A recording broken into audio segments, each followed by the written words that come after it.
খেজুরের রস শীতের এক অনন্য উপহার, যা প্রকৃতির স্নিগ্ধতার এক স্বাদ। মিষ্টি রসের ঘ্রাণ, ভোরের শীতল হাওয়া আর পিঠে পুলি সব মিলে যেন শীতকে উপভোগের এক মোহনীয় সময়। আসসালামু আলাইকুম, আমি শান্তা ইসলাম বলছি ব্যস্ত নগরী ঢাকা থেকে। নতুন আরও একটি ভিডিওতে সবাইকে স্বাগত। কাছে দূরে দেশ এবং দেশের বাইরে যে যেখান থেকে দেখছেন, আশা করি মহান আল্লাহর রহমতে সবাই ভালো আছেন। আলহামদুলিল্লাহ, আমরাও ভালো আছি। জীবিকার তাগিদে আমরা যতই শহরমুখী হই না কেন, আমাদের জন্ম শৈশব বেড়ে ওঠা গ্রামে। তাই আমাদের খাদ্য তালিকার 90% জুড়েই আছে গ্রামীণ সব খাবার। শীতের মৌসুম, খেজুর রস বা খেজুর রসের তৈরি বিভিন্ন ধরনের খাবার খাওয়া হবে না, কথা ভাবলেই অনেক কষ্ট হয়। তো সাফওয়ানের বাবা বরিশাল থেকে খেজুর রস আনার ব্যবস্থা করেছে। শুধু খেজুর রস নয়, সাথে কিন্তু আমার শাশুড়ি আলহামদুলিল্লাহ অনেক কিছু দিয়ে দিয়েছেন। আমার শাশুড়ি মা কিন্তু আমাদের 3 জনের পছন্দের কথা মাথায় রেখেই সব কিছু দিয়েছেন। যেমন সাফওয়ানের বাবার পছন্দের চাল ভাজা, আমার পছন্দের চালতা, আর সাফওয়ানের পছন্দের দুধ, কলা।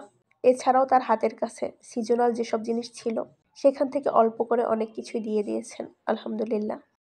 কি দিয়েছেন, কতটা দিয়েছেন সেটা বড় কথা নয়, এত দূরে থেকেও যে তাদের ভালোবাসা পাচ্ছি সেটাই বড় কথা আলহামদুলিল্লাহ।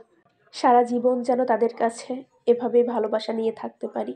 যাই হোক, সুদূর বরিশাল থেকে খেজুর রস আনার ব্যবস্থা করে সাফওয়ানের বাবা নিজের দায়িত্ব পালন করেছে।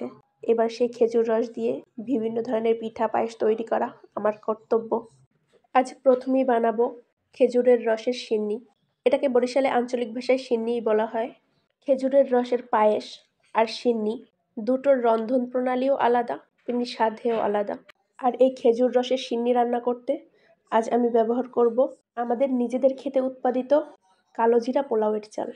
ঠান্ডা শীতে খেজুর রসের সিন্নি যেন উষ্ণ মিষ্টি আলিঙ্গন। শীতকাল মানেই খেজুরের রসের মহা উৎসব।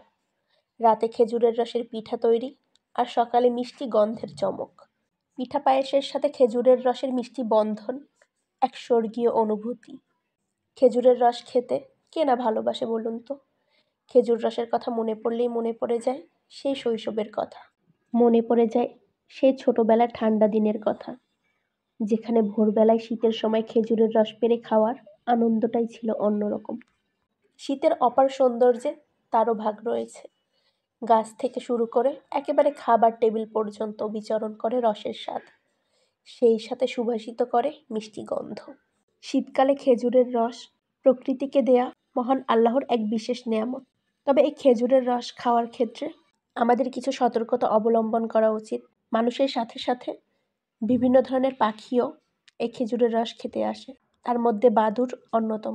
বিজ্ঞানীদের ধারণা, এই বাদুড়ের মাধ্যমে নিপা ভাইরাস নামক এক প্রকার ভয়ঙ্কর ভাইরাস খেজুরের রসে ছড়িয়ে পড়ে। তাই কাঁচা খেজুরের রস না খাওয়াই ভালো। খেজুরের রস খাওয়ার আগে অবশ্যই আগুনে তাপ দিয়ে নিতে হবে। কথা বলতে বলতে আলহামদুলিল্লাহ খেজুরের রসের সিন্নি রান্না করা হয়ে গেছে। এইসব মজাদার খাবার প্রতিবেশীদের সাথে ভাগ করে না খেলে কি চলে বলুন? তো এখানে আমার যারা পরিচিত আছে তাদেরকেও অল্প অল্প করে একটু দিয়েছিলাম। ধৈর্য ধরে পুরো ভিডিও জুড়ে যারা সাথে ছিলেন তাদেরকে অসংখ্য ধন্যবাদ। ভিডিওর কোনো একটি অংশ যদি ভালো লাগে তাহলে অবশ্যই লাইক কমেন্ট করবেন। খেজুরের মিষ্টি রসের শুভেচ্ছা জানিয়ে শেষ করছি। আল্লাহ হাফেজ। আসসালামু আলাইকুম।